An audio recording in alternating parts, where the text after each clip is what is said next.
For those of you that have asked, here it is. This is a video I'm going to try to cover what I discuss with my patients that are dealing with iliotibial band symptoms or iliotibial band syndrome after total knee replacement surgery.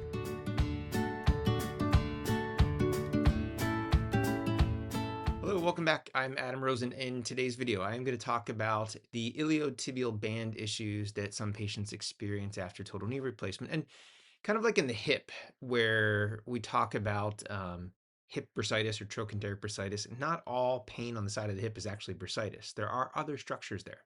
So when we talk about iliotibial band syndrome, I like to talk about lateral knee pain after knee replacement because there can be a lot of causes. So why might this happen? Well, first of all, if you had restricted range of motion before surgery, if you were really, really tight, there's a good chance you're going to be tight after surgery. So that is one pre-existing condition that if you can stretch before surgery, which can be hard if you have arthritis, that might lessen the symptoms that you have after surgery.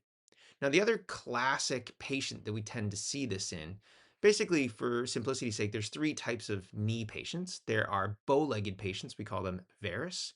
There are straight patients, neutral, and there are knock-kneed patients, we call them valgus. And if you're valgus, you tend to have very tight structures on the side of the knee. And when we straighten the knee, those structures get pulled tight. And there's a little bump on the side of the end of your thigh bone called the lateral femoral condyle. It's a normal structure. We can't remove it.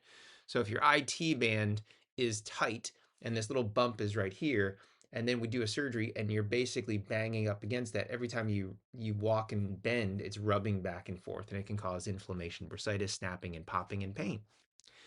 The good news is for a lot of those patients that it does stretch out over time, but it does take time. And time is something that some patients just don't have when they're having pain every day.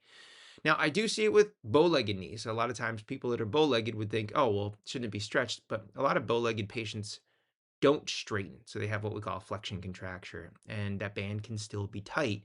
So even though we straighten the knee, that band can still catch a rub. But there's other soft tissue structures on that side of the knee. So the biceps, the hamstring, has two sides and basically two sets of tendons, and the tendons on the lateral or outside side of the knee can rub. Commonly, they'll rub over the back of the thigh bone component, what we call the femoral component, and they can rub or pop or snap. And one structure that I really stress to all of our trainees, because I really look for it, is this little tendon called the popliteus. And it can catch over a bone spur if you leave it, if you make that tendon too tight, if the component overhangs just ever so slightly, that tendon can snap and pop and cause pain. So it's not the IT band, it's actually this other tendon called the popliteus. And some patients will ask about, they'll see a little bone fragment on their x-ray. And typically this is what's called a fibella. It's basically a sesamoid bone. We have sesamoid bones all throughout our body, but not everybody has one. And that is embedded in the tendon. So we don't typically go digging it out. But sometimes if that fibella is really big, it can cause pain, snapping, catching, and popping. But again, not the IT band.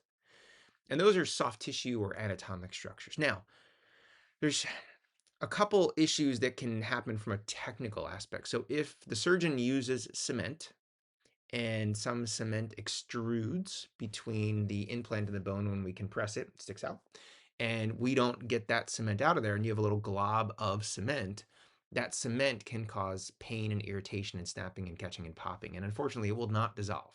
And if it's really bad, you'll have to go in and take that piece of cement out.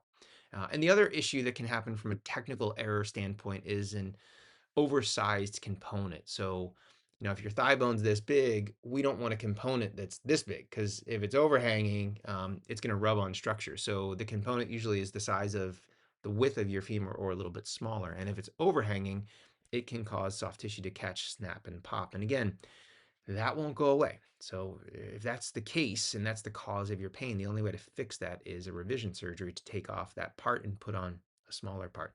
So what if you're one of these people that has iliotibial band syndrome? Well, there are a lot of things that you can do. So the nice thing is for many patients, time and your time with physical therapy, it will improve on its own. And for the vast majority of patients, that's the case. Now, while you're dealing with this, you can use simple things like ice and heat. So ice or heat or back and forth ice and heat, what we call contrast. And some people find that helpful. Gentle massage, just basically rubbing the IT band can help loosen it up and decrease some of the symptoms that you're having. And along with that are stretches. If you go online, there's like a billion stretches for the iliotibial band. A lot of this is seen in runners, and a lot of the stretches are difficult for patients right after knee replacement to do, but you'll find a couple that you'll do, and your doctor or your physical therapist may show you a few that you can do. One of the classic ones that I teach patients is just sitting in a chair. So if I back up here, um, and I tilt my screen down, and you can see my foot. Basically, it's trying to get your foot up on top of your knee, which is hard, and then taking the other hand and pushing it down. Now, in the beginning, this is going to be really, really difficult until you get good bend. But once you do that and you stretch and get that knee down, you'll actually be able to stretch that IT band. Sometimes even just crossing one leg over the other and leaning to the side can stretch your IT band. But with all stretches, for whatever reason, short times, many times, meaning I would much rather you stretch for 30 to 45 seconds 10 times a day than to stretch once for an hour, because it's just going to tighten back up in 24 hours. So when you find a stretch that you can do, try to do it repetitively throughout the day. Now, some alternative techniques that you can use either on your own or maybe in conjunction with your physical therapist. So foam rolling, which again hurts and is painful and can be hard, but you can just get a hand roller and you can roll it out so you can control the pressure. You can do something called rolfing, which is basically taking a scraper and scraping the IT band. And again, it can cause pain, so you have to be one of these patients that can tolerate it. And another option is cupping. So you probably saw all these circles on Olympic swimmers during the Olympics. And what this is basically a suction cup that will go on tissue to bring in blood flow. But a therapist can actually put a suction cup on to decrease pain and inflammation, but they can even lift up and glide it, and that helps kind of break up scar tissue. Now, there's a great company called the Wave Tool, and they're based out of Colorado. They're a bunch of physical therapists, and you can find their cups. You can find their sort of classic wave tool, which is like a scraper. And you can even find these like rolfing tools to kind of scrape those soft tissues. So ways that you can do some of these treatments on yourself at home. There's another great resource out there. There's a physical therapist, Dr. Sam Smith, who is really an expert in total knee replacement rehab. She has a lot of great videos for all different things, but she even has videos specifically for dealing with iliotibial band symptoms after total knee replacement. Now, from a reducing anti-inflammatory standpoint, topical agents, I had a video just recently, 16 different topical anti-inflammatories. The classic one you'll hear over the counter is Voltaren, which is an anti-inflammatory cream, but reducing inflammation just by rubbing a topical agent can help. Acupuncture, which has been around for thousands of years, some patients have found to be helpful. But again, for most patients, if there's not truly a issue with cement or overhanging of the component, if it's just soft tissue that is tight and everything has been placed appropriately and aligned correctly, with time, these usually will stretch out and your symptoms will go away. So I hope you've found that helpful. If you have found other tips or tricks that you have used, if you've suffered from this, leave it in the comment section, because I am sure other patients that are dealing with this would love to hear what things worked for you. And until next time, as always, I'm Adam Rosen. Thanks for watching. Stay safe.